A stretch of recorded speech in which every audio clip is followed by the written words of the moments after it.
तर हा डब्बा तुम्हाला दाखवायचाच राही गेलता. मी ना याचा एक व्हिडिओ बी बनवलता अन तो व्हिडिओ आता टाकीन तर टाकीन, नाही तर नाही टाकीन. तर या डब्यामध्ये पहा कितल्या चटण्या दिशी राहिल्या तुम्हाला. तर या डब्यामध्ये मी ना 5 प्रकारच्या चटण्या बनवलेल्या आहे. एक तिळाची चटणी बनवलेला, एक हिरव्या मिरच्याची, कोल्ह्या हिरव्या मिरच्या असतात ना त्याची आहे, आणि एक लाल मिरच्याची, एक जवसाची, आणि एक खरडा, आणि एका याच्यात मीठ टाकी दिला. मग डबल काही आणायचं काम नाही. तर ह्या ज्या चटण्या आहे की नाही, ह्या माझ्या नवऱ्याला गैर आवडता. माय त्याच्यासाठी हा डब्बा बोलवलाय. हा डब्बाचा डब्बा असा घेतला, जेवणाला बसलं की मग जे चटणी पाहिजे ती घेतली. पुढे व माय उठीच एक एक डब्बा आणत बसू मी. माय घरी पाय दुखता आता. जाऊ द्या तिकडे. ना हिच्यामध्ये मी नाही जे चटणी करायला आहे ना, कोल्डी चटणी कोणती ती यायची.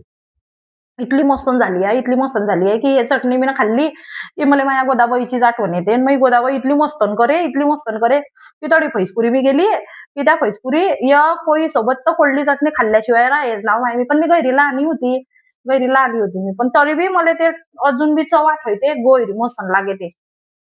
ना आता हे एक हा एक हे पहा, ही एक जागा खाली राहिली आहे. पण आता त्या कोल्ह्या हिरव्या मिरच्या काही नाही आहे माझ्या घरी. तर आणि मागून वयाळीन त्याईले करीन मग नंतर. आता तरी बी का कमी आहे मा, एक दोन अन जवसाची आहे. मग तुम्हाला सांगलं नाही मी ना, मी विदर्भाची खानदेशी पाटली नाही. मग जवसाची बी केली मी ना चटणी. त्या जवसाची चटणी शिवाय होत नाही. अडी अडी महालक्ष्मीला लागतेच ते चटणी. मग माया एका संगातीनं मला शिकवायला ये, तर तिच्याकडून मी शिकली अन मग बनवली. आणि एका याच्यात खरडा बनवला, असं जाळविलं कुटीसन जरासं.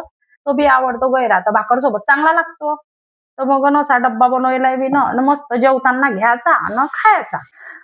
तर ह्या ज्या चटण्या आहेत, तर ह्या चटण्या नुसत्या तोंडी लावण्याचा पदार्थ नसून ह्या चटण्या आपण रोजच्या आहारामध्ये याचा समावेश याच्यासाठी करतो की याच्यामध्ये शेंगदाणे, तीळ, जवस, मिरची, लसूण असे अनेक बहुगुणी पदार्थ असतात, ज्यामुळे आपल्या शरीराला वेगवेगळ्या प्रकारचे घटक पदार्थ मिळत असतात.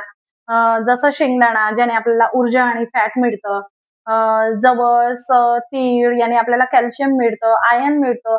तर ह्या सगळ्या गोष्टींसाठी आपल्याला ह्या ज्या चटण्या आहे या आपल्या आहारामध्ये समावेश याचा केला पाहिजे आपण.